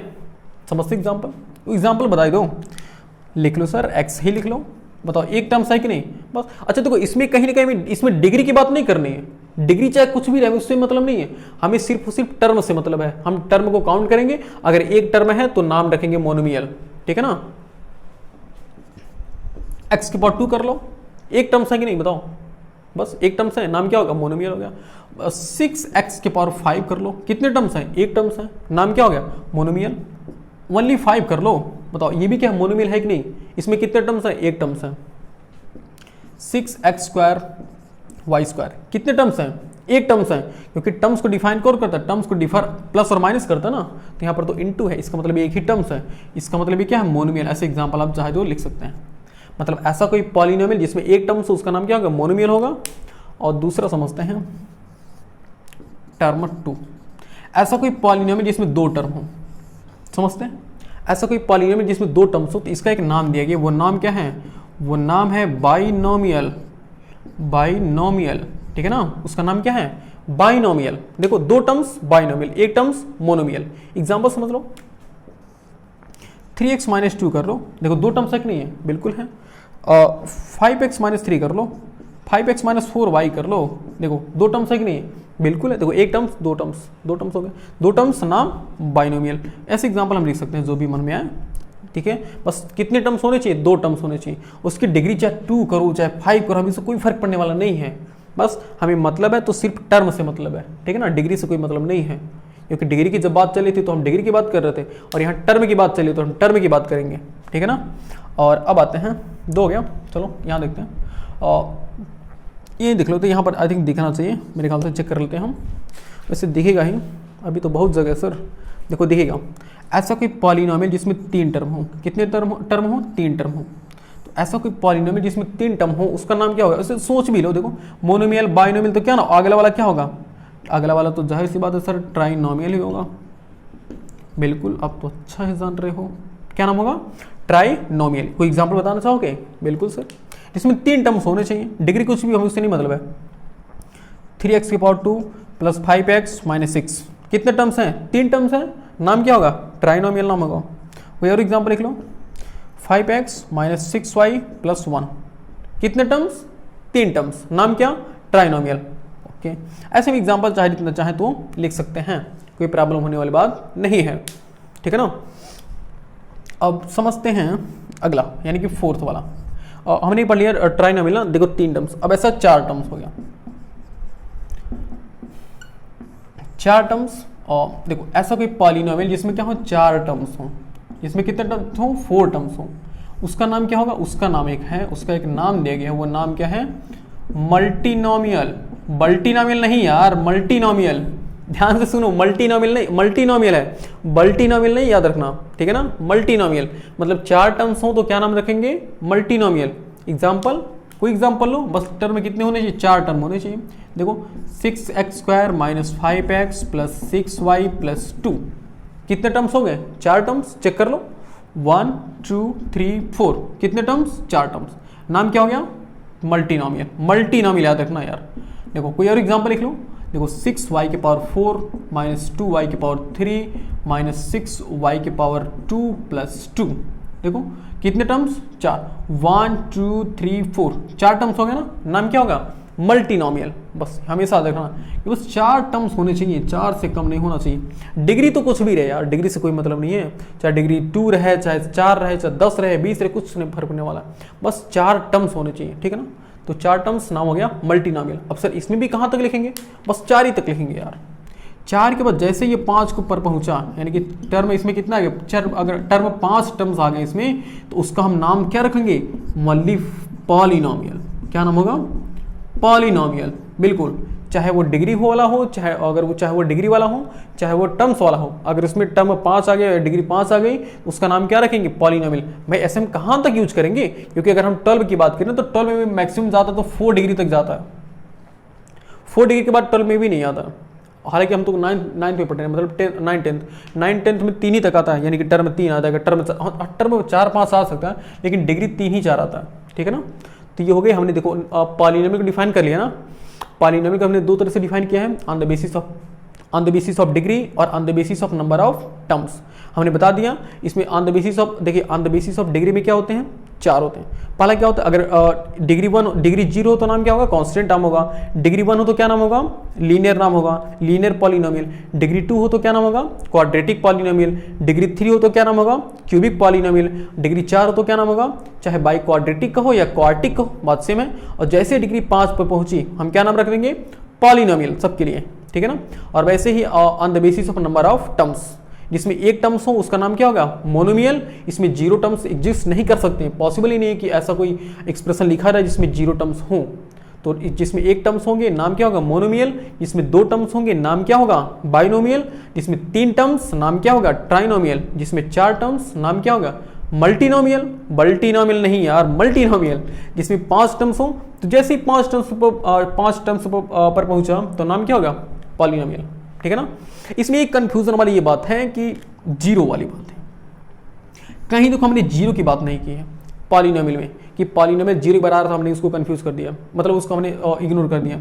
देखो एक होता है जीरो पॉलिनोमियल। अब जीरो पॉलिनोमियल क्या होता है, नाम से ही कंफर्म है यार, जीरो, बस जीरो को जीरो पॉलिनोमियल बोला जाता है, बस इतना याद रखो। अरे समझ लो, जीरो को हम क्या बोलते हैं, जीरो पॉलिनोमियल बोलते हैं, मतलब जीरो का एक स्पेशल नाम दिया गया, जीरो का एक स्पेशल नाम है, वो नाम क्या है, जीरो पॉलिनोमियल। ऐसा क्यों, देखो समझ लो। अच्छा बताओ, जीरो ऐसे लिखा हुआ है, तो हम क्या जीरो को जीरो इंटू थ्री के पावर, जीरो इंटू एक्स के पावर कुछ लिख सकते हैं क्या, वन लिख सकते हैं क्या? अगर ऐसा देखें तो हम कह सकते हैं कि इसकी डिग्री वन है, तो डिग्री वन होने की वजह, भाई डिग्री, और डिग्री कैसे हम डिफाइन करते हैं, डिग्री के लिए हमें कांस्टेंट की जरूरत नहीं पड़ती ना, डिग्री के लिए हमें सिर्फ वेरिएबल के पावर की जरूरत पड़ती है। तो यहाँ वेरिएबल के पावर कितना है, वन है, तो डिग्री के हिसाब से देखा रहा तो इसकी डिग्री कितनी होगी, इसकी डिग्री वन होगी कि नहीं होगी, बिल्कुल होगी। अगर कुछ लोग कह सकते हैं कि सर इसको तो जीरो ही करना है, तो जीरो को हम zero into X power two कर सकते हैं कि नहीं, बिल्कुल, क्योंकि जीरो को हम चाहे जिसमें मल्टीप्लाई करें वो तो जीरो बना ही देगा, ठीक है ना। तो अगर zero into X power two करो तो इसकी डिग्री टू हो गई। कुछ कहेगा नहीं सर हम थ्री रखना चाह रहे हैं, तो रख लो, तो डिग्री जब एक्स की पावर थ्री करोगे इसकी डिग्री कितनी हो गई, थ्री हो गई। कुछ कहेंगे नहीं सर हम जीरो इंटू वाई के पावर फोर करेंगे, कर लो, डिग्री कितनी हो गई, डिग्री फोर हो गई। तो यहाँ पर देखो अपनी मर्जी के साथ हम चाहे जितना डिग्री बना सकते हैं ना, तो इसीलिए degree of zero is not defined. क्या होती है, degree of zero is not defined, is not defined, मतलब जीरो की डिग्री को हम डिफाइन नहीं कर सकते हैं। देख लो कैसे नहीं कर सकते हैं, क्योंकि भाई कोई कहेगा कि हम वन है, कोई टू, कोई थ्री, कोई फोर, कोई फाइव, जो भी मन चाहे वो कर सकते हो, क्योंकि जीरो को अगर हम किसी में मल्टीप्लाई करें वो क्या होगा, जीरो बना ही लेगा। और पॉलिनोमियल की डिफिनेशन है कि वेरिएबल की पावर हम चेक करते हैं ना, वो इसकी डिग्री होती है। बताओ इसकी पावर थ्री, इसकी डिग्री थ्री, तो इसीलिए हम क्या कहते हैं, degree of zero is not defined, यानी कि जीरो की डिग्री कभी भी डिफाइन नहीं होती है, ठीक है ना। तो ये देखो जीरो पॉलिनोमियल अच्छे से समझ लेना, मतलब इसमें सिर्फ इतना याद रखो कि जीरो पॉलिनोमियल, जीरो को हम जीरो पॉलिनोमियल बोलते हैं, और जीरो की डिग्री कभी भी डिफाइन नहीं हो सकती, ठीक है ना। तो आई होप आज के देखो यार 2:30 बज गए हैं, तो जैसे कि 2:30 बजने का ये मतलब रात के 2:30 बज गए हैं, तो प्रॉब्लम ये हुई थी ना कि हमने 2 घंटे मतलब 2 बार हमने वीडियो शूट किया। पहली बार तो वीडियो हमने चालू नहीं, स्टार्ट ही नहीं किया, तो दूसरी बार तो हम स्टार्ट करें तो बस वीडियो का स्टोरेज, मतलब मोबाइल का स्टोरेज ही भर गया, उसके बाद तो प्रॉब्लम, यानी कि तीसरी बार ये वीडियो बनाना पड़ रहा, तो गला भी हल्का कुछ बैठ गया। तो देखिए पॉलिनोमियल के बारे में हमने जितना भी मतलब छोटे मोटे कॉन्सेप्ट थे उनको हमने क्या किया, क्लियर कर दिया, जो कि क्लास 7 में, क्लास 8 से जो भी रिलेटेड थे उनको हमने अच्छे से कवर कर दिया है। तो अब क्या कीजिए, आप जो भी मतलब इसके बाद कन्फ्यूजन बचा हो वो हमें कमेंट में बता सकते हैं। और अब अगला जो वीडियो आएगा ना वो एकदम क्लास 9 के बेस पर होगा, और मतलब ये भी ज़रूरी है जी, क्लास 9 का ही है, बिल्कुल क्लास 9 का ही है। ऐसा नहीं कि सर क्लास 8 का हमने पढ़ा दिया, बिल्कुल नहीं, ये क्लास 9 का ही है, क्योंकि क्लास 9 में ये सब दिया हुआ है। तो अब अगला जो वीडियो होगा वो वैल्यू ऑफ पॉलिनोमियल पे होगा, जीरो ऑफ पॉलिनोमियल पे होगा, रिमाइंडर थ्योरम होगा, फैक्टर थ्योरम होगा, जो भी होगा उसके बाद अगला वीडियो समझ जाएगा। तो आज के लिए बस इतना ही, मिलते हैं नेक्स्ट वीडियो में, तब तक के लिए जय हिंद, पढ़ाई करते रहिए, ऑल द वेरी बेस्ट।